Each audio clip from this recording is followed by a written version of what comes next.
जी, मेरा नाम आसफ़ा सलीम है और मैं डायरेक्टर हूँ यंग चिल्ड्रन डेवलपमेंट सेंटर की। आज हमने DHA 2 में एक छोटी-सी तकरीब का इनेकाद किया है। बेसिकली ये हमारी एक कॉन्फ्रेंस या मीटिंग थी, जिसमें हम लोग ये मैसेज स्प्रेड करना चाह रहे थे कि ये जो स्पेशल बच्चे हैं, इनके अर्ली ईयर्स पे हम काम करें और इनको एज़ ए स्पेशल ट्रीट ना करें। ये अगर हम इनके इब्तदाई दिनों में इनके साथ काम करते हैं, इनकी नीड्स के ऊपर इनकी स्पीच थेरेपी करते हैं, फ़िज़ियोथेरेपी करते हैं और उनके एकेडमिकली अगर हम सपोर्ट करते हैं, तो ये बच्चे भी उसी तरह से आगे मेन स्ट्रीम में जा सकते हैं और अपनी पढ़ाई बाकायदा उस तरह से कर सकते हैं जैसे कि एक नॉर्मल बच्चा करता है। तो हमने इनकी वीकनेसेस को नहीं देखना, हमने इनकी स्ट्रेंथ्स को देखना है। और मेरा आज का ये मैसेज, मैं ये चाहती हूँ कि मेरा ये मैसेज आगे तक पहुँचे। कहीं भी कोई भी अगर आपको ऐसा कोई बच्चा नज़र आता है और आप समझते हैं कि उसको इलाज की ज़रूरत है, तो काइंडली आपकी ये हमारे लिए कंट्रीब्यूशन होगी कि आप उस बच्चे को हमारे पास लेकर आएँ। आप हमारे साथ मिलकर इन बच्चों को आगे तक लेकर जाएँ। और ऐसा नहीं है कि हमने इन स्पेशल बच्चों को सोसाइटी के लिए तैयार करना है, बल्कि हमने सोसाइटी को तैयार करना है इन बच्चों के लिए। जी, थैंक यू। मेरा नाम अब्दुल खतीब है और रवात से मेरा तल्लक है। सिस्टम गाँव की सतह पर, तहसील की सतह पर किया जाए तो इसके बहुत ज़्यादा फ़वाद हो सकते हैं, क्योंकि गाँव की सतह पर वालिदैन को इतनी अवेयरनेस आगाही नहीं है कि वो इस बारे में जान सके, क्योंकि वो जब बच्चे माजूर होते हैं वो घरों तक ही महदूद होकर रह जाते हैं। तो ये मैडम आसमा सलीम साहबा बहुत अच्छा काम कर रही हैं। उनको मैं ये रिक्वेस्ट करता हूँ कि वो आएँ, गाँव सतह तक निकलें, तहसीलों तक निकलें, तो हम उनकी पूरी सपोर्ट करेंगे।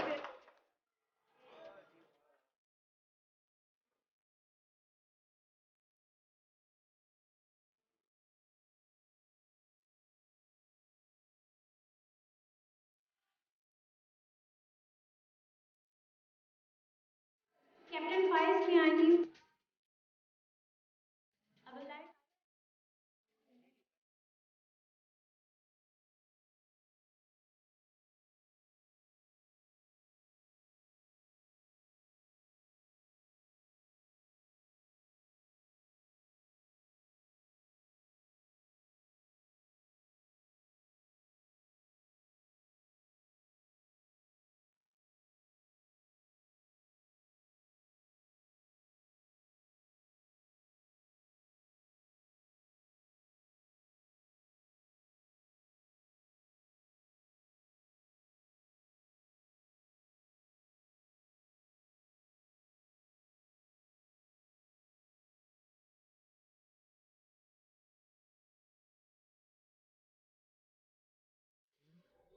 मेरा नाम राजा शामिर अख्तर है और पोठवार सोशल वेलफेयर एसोसिएशन का मैं साबका सदर हूँ। आजकल चौधरी खतीब साहब हैं सदर।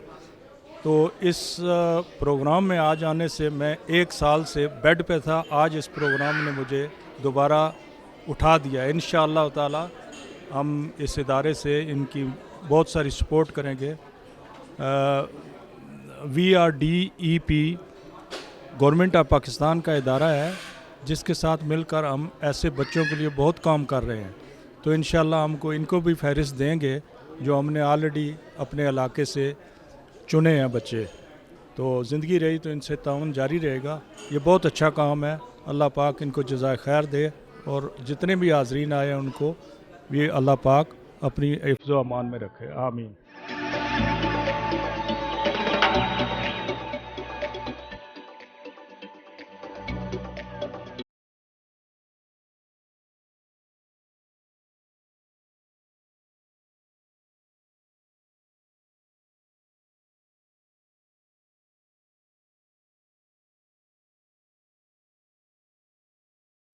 बड़ा अच्छा लगा यहाँ आके। It is good effort on the part of Aafiya. It should continue. सब पेरेंट्स को मिलजुल के यहाँ पे बच्चों के मसाइल डिस्कस करने चाहिए ताकि आइंदा के लिए उनके लिए हेल्प हो सके। और ये एक्टिविटी बार बार होनी चाहिए ताकि सब लोगों को फ़ायदा हो, सोसाइटी को फ़ायदा हो और उनका बोझ शेयर किया जा सके।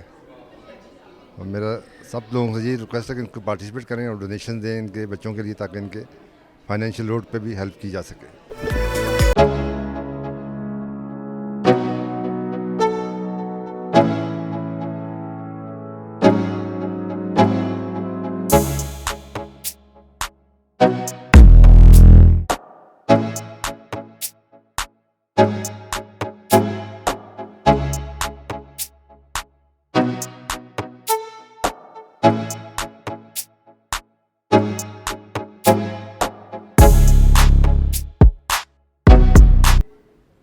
that is acceptance.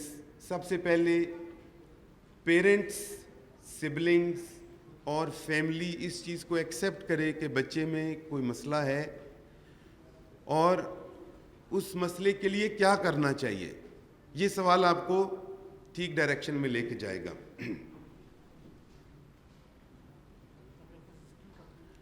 इसके बाद मुख्तलिफ स्टेजेस हैं। इंसान माशरे में रहता हुआ जो कोई सजेस्ट करता है, जितना किसी का इन्फ्लुएंस होता है, तो हम मल्टीपल प्रोफेशनल्स के पास जाना शुरू कर देते हैं। तो इसमें सिंपली ये है कि आप पीडियाट्रिशियन को रुजू करते हैं। सबसे पहले हमारे साथ भी ऐसे हुआ, हम और पेरेंट्स को ऐसे देख चुके हैं, 200-300 पेरेंट्स का हमें है एक्सपीरियंस। तो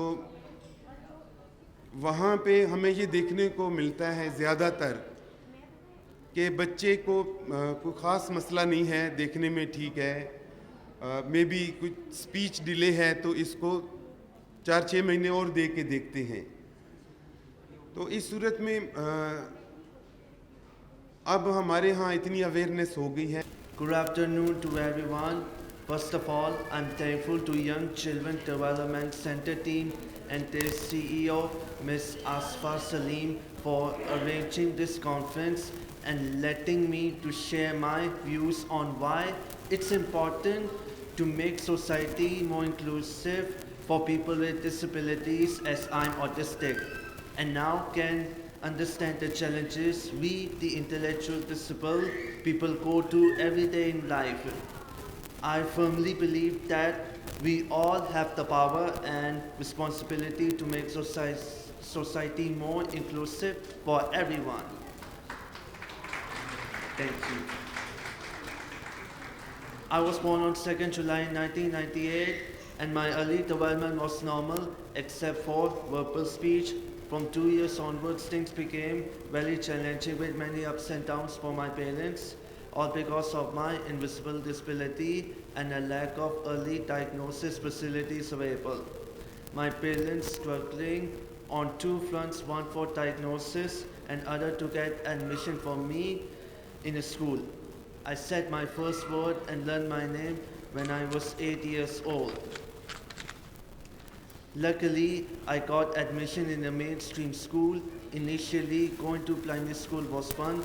I was pretty good at memorizing visual learning for alphabets and numbers. Was good at drawing and used to enjoy music group. Although at that time I could not sing but loved to perform actions on rhymes at home, would repeat those actions. As I progressed from one class to the next class, my problem enhanced. Learning to talk was really hard time, and so communicating with my class fellows and my teachers became a big hurdle. This made me very shy. Feeling myself left out and nothing much to do, I would hide myself in the class, playing with my imaginary activity with my favorite cartoon characters like Johnny Bravo, Scooby-Doo and Powerpuff Girls, not only repeating their dialogues loudly but even making sounds too. These actions of mine seem weird to other students, and so some of them label me as mad and call me retarded. Teachers used to encourage students to be supportive, but things were getting difficult for me. I was struggling every day as I could not fit in socially with them. Finally, by age 12, my parents got a chance with the help of my aunt to visit UK, from where I was formally diagnosed as autistic. Coming back to Pakistan, I was enrolled to a special school. With the help of a school coach, I was introduced to the world of Special Olympics, which provides year-round sports training and athletic competition in a variety of Olympic-type sports for children and adults with an intellectual disability, giving them continuing opportunity to develop physical fitness, demonstrate courage, experience joy, and participate in a sharing of gifts, skills, and friendship with their families, other Special Olympic athletes, and the community. From here onwards, on each weekend, playing together brought a sense of belonging to me. Participating in sports gave me courage and power to compete. They accepted me the way I was. My program leaders always encouraged me to use a microphone that I love too. I started up with sharing my story with the audience. I felt empowered, people were listening to me, and that I too had a voice. Thank you. मैं सिर्फ एक बात as a mother कहना चाहूँगी। Bye वैसे तो मेरी जो एजुकेशन क्वालिफ़िकेशन थी वो मास्टर्स इन कॉमर्स है, लिहाजा वो जमा खर्च वाली है, लेकिन बहैसियत मुसलमान हमारा एक अक़ीदा है और जिस पे हमारी फर्म बिलीव है कि अल्लाह ताला ने हम सबको पैदा किया है। अगर हम इस अकायद पे हमारी पूरी एक मज़हब इस्लाम की बुनियाद रखी गई है, तो हम कौन होते हैं जो इन बच्चों को पीछे छोड़ें। लिहाजा हमें इस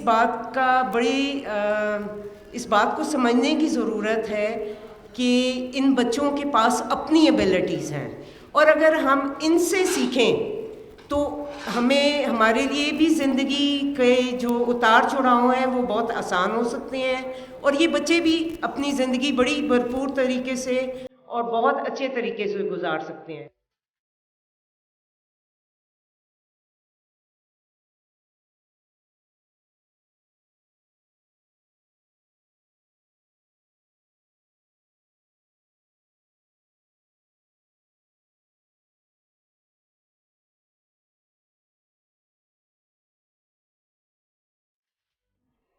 My name is Kashif Kamal and I am 30-year-old. मैं पिछले 6 सालों से लॉरियल के साथ में काम कर रहा हूँ। ADHD डायग्नोस हुआ था जिस टाइम मैं 6th क्लास में था। उस वक्त से मुख्तलिफ़ टीचर्स ने, क्योंकि मैंने इब्तदाई तालीम फ्रावर्स और मुख्तलिफ़ स्कूलों में जिनमें गवर्नमेंट स्कूल भी शामिल थे उनसे हासिल की, लेकिन मुख्तलिफ़ स्कूलों में जो हमारे टीचर्स हुआ करते थे वो कहा करते थे कि ये आगे कुछ भी नहीं कर पाएंगे, कभी भी ये अपनी लाइफ में आगे नहीं निकल सकते, ये एक गोल को मुकम्मल ही नहीं कर सकते जब तक कि ये दूसरे गोल पर स्किप नहीं होंगे। लेकिन मैं पिछले 6 सालों से मुसलसल लॉरियल के साथ काम कर रहा हूँ एज ए मॉडल डिज़ाइनर। जो मैंने अपने दिमाग को काबू में लेकर आया, ADHD कहती है आपको कि आप एक जगह पे नहीं रुक कर बैठ सकते हैं, मुसलसल किसी भी एक काम को आप नहीं कर सकते हैं। ऐसे बच्चों को आप देखेंगे आने वाले कल में, या यहाँ पे कुछ पेरेंट्स भी आप में से मौजूद होंगे जो ये जानते हैं कि वो अपने बच्चों को जितना मर्जी पकड़ के कहीं पे एक जगह पे बिठाने की कोशिश करते हैं, वो नहीं बैठ पाते हैं। इसमें उनकी कोई भी गलती नहीं होती है, असल में वो दुनिया को रफ्तार में देख रहे होते हैं। पूरी दुनिया उनके नज़दीक स्लो जा रही होती है और वो ख़ुद फास्ट होते हैं। उसके मुताबिक वो उतने ही टाइम में जितने में एक शख्स एक काम कर सकता है उतने में 3 से 4 काम कर सकते हैं। मेरा जब पाकिस्तान में इलाज हुआ उसके बाद मुझे गिफ्ट के तौर पे इंसोम्निया की प्रॉब्लम भी मिल गई।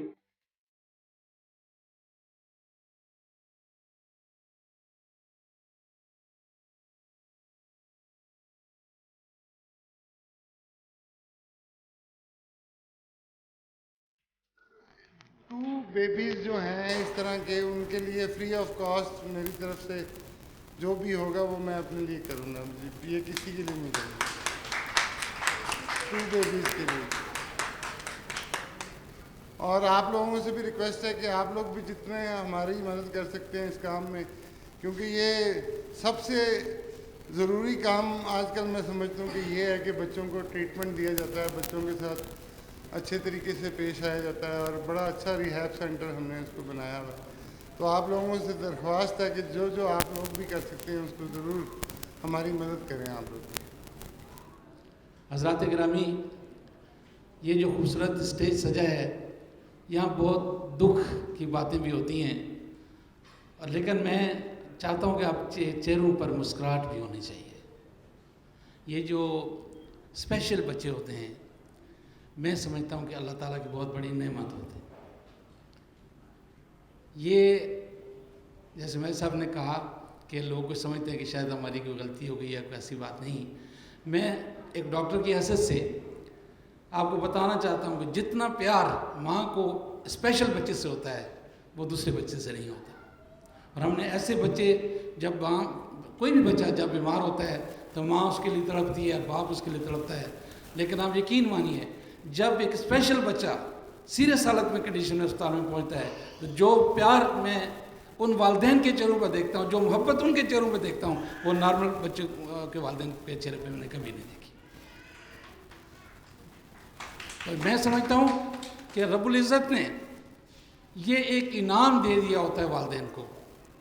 दुनिया में बहुत इनाम होते हैं इंसान को तरक्की करने के लिए, प्रोफेसर, डॉक्टर्स बनने के लिए, लेकिन कुछ इनाम जो है वो आखिरत के लिए भी चाहिए।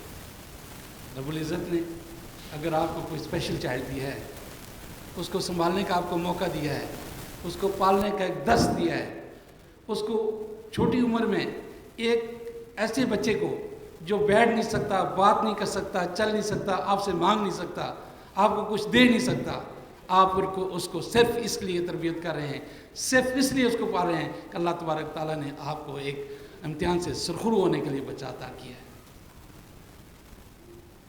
आप वालिदैन जिनके घर में स्पेशल बच्चे हैं, आप बहुत खुश नसीब हैं। बज़ाहिर तो आपको ये दुनिया की तकलीफ़ थोड़ी सी ज़रूर नज़र आती होगी कि हर वक्त बच्चे के साथ रहना पड़ता है, लेकिन न जाने इस बच्चे को आपके घर में जन्म देकर रब्बुल इज़्ज़त ने आपके आखिरत के कितने दर्जात बुलंद कर दिए हैं, और हो सकता है कि यही बच्चा जो है आपकी बख्शिश का ज़रिया बन जाए। यही दर्स लेकर मैडम आसफ़ा ने ये खूबसूरत यंग चिल्ड्रन डेवलपमेंट सेंटर यहाँ आपके किरदोजवार में HDA में कायम किया है। मैं समझता हूँ कि ये बहुत बड़ी बात है।